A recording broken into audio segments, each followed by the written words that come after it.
Have you ever tried to understand why the rich are getting richer and the poor are getting poorer, and why there is extreme polarity between the rich and the poor? Why do 80% of the wealth exist with only 20% of the people? Why do rich people over time become even richer and enjoy their lives, while poor people, despite working hard all day, become miserly with their earnings? Despite working in an average job, life is easy on social media. What are those things that we do not know, leading us to struggle? Well, the answer to this lies in Robert's and Rich Dad's clear statements in their books. If you understand and apply strategic thinking in your life based on this education, you can also live your dream life. The reason being, according to the calculations, there is only one difference between a middle-class person and a rich person, and that is education. And by education, I don't mean formal education, but financial education, which is possessed by the wealthy.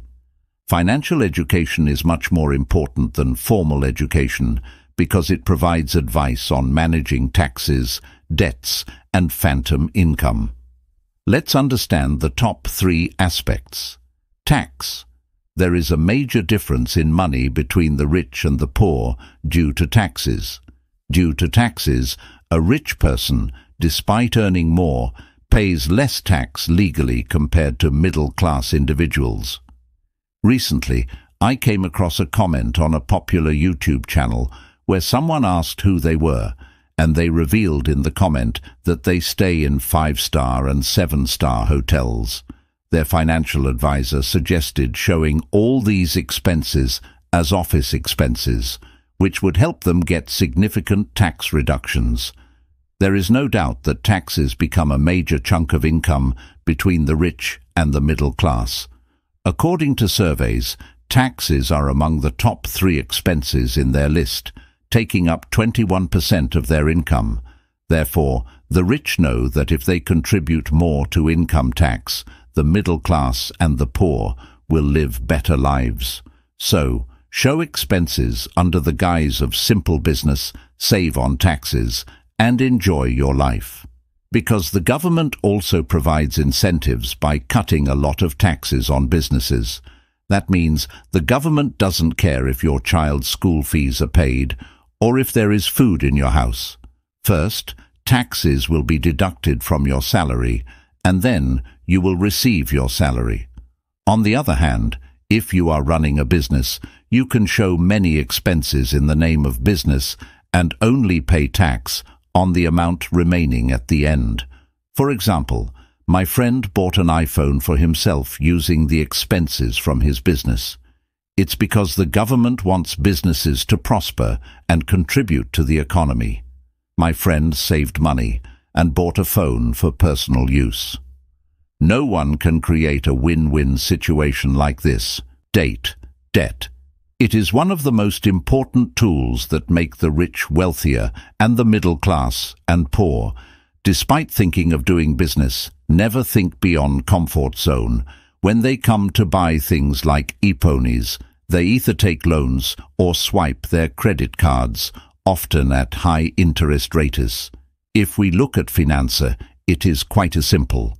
Whatever money is given to me from my pocket is an asset, and whatever money is taken out of my pocket is a liability. Despite being one of the richest, Mukesh Ambani took a loan of 12,150 crores for Jio. It's because there is a relationship between business and debt. Middle-class people keep their money in the bank at an interest rate of 5%, and these people's money is used by aggressive businessmen to take loans at an interest rate of 10 to 12%. Then they do business with that money, earn a profit of 10 to 12%, clear the bank's interest, and roll the money by giving minimal interest to normal people. In simple terms, the rich person earns money by using people's money. Here's a question that might come to your mind. What if the businessman's business fails? Well, that's a big risk, but it's like walking on the road where trucks are driving. It's risky, yet people don't stop walking on the road. They don't ban it, they just walk carefully. Similarly, you also have to take calculated risks to run a business. If the business fails, banks will try to recover the money from you. If they can't, they might clear the funds themselves because it's your money in the bank. Government banks will announce recapitalization, and essentially, you will be taxed more. Strange as it sounds, Robert says financial masters don't want money. They want to create the number 3 phantom income. Phantom income, also known as invisible income, is like a ghost. You can't see it, but authorities say it exists. Only someone with the right financial education can see it. An example, a middle-class person wants to buy a Rs 50 lakh property, and before purchasing, they must pay a 20% down payment. To pay this, they use the income left after taxes. An affluent person never buys real estate with their own money. They borrow from the bank, buy property, and the tax saved in this transaction becomes their phantom income. Robert emphasizes that financial literacy is crucial. Mike Tyson, despite early wealth, struggled later and emphasizes the importance of managing money properly. Anubhav Dubey, a successful entrepreneur with no privileged background, generated revenue of 400 crores without external funding, emphasizing the importance of budgeting. The video ends with a call for financial literacy and skill improvement to capitalize on future opportunities due to globalization and the tech-friendly environment. It's a kind request to subscribe my channel to support us. My last video was on the 8 laws of money to get rich. Apply them now. Request from us. Your financial journey is only starting.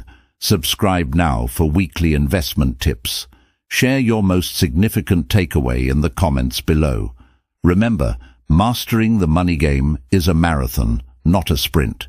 Take it step by step, stay informed, and witness your wealth flourish over time. My last video was on the 8 laws of money to get rich. Apply them now. Following below are the rules. It's a request to go through that video as well. Thanks Law. 1. Money grows on trees, but you gotta plant them. Law. 2. There's no limit to what you can spend, except your budget. Law. 3. Money is a lifelong marathon, not a sprint. Law. 4. Money won't fix your insecurities. Law. 5. Keep your money secrets close. Law. 6. Crisis creates opportunity if you're ready. Law. 7. As you age, so do your expenses. Law. 8. Wealth accumulates over time. Start early.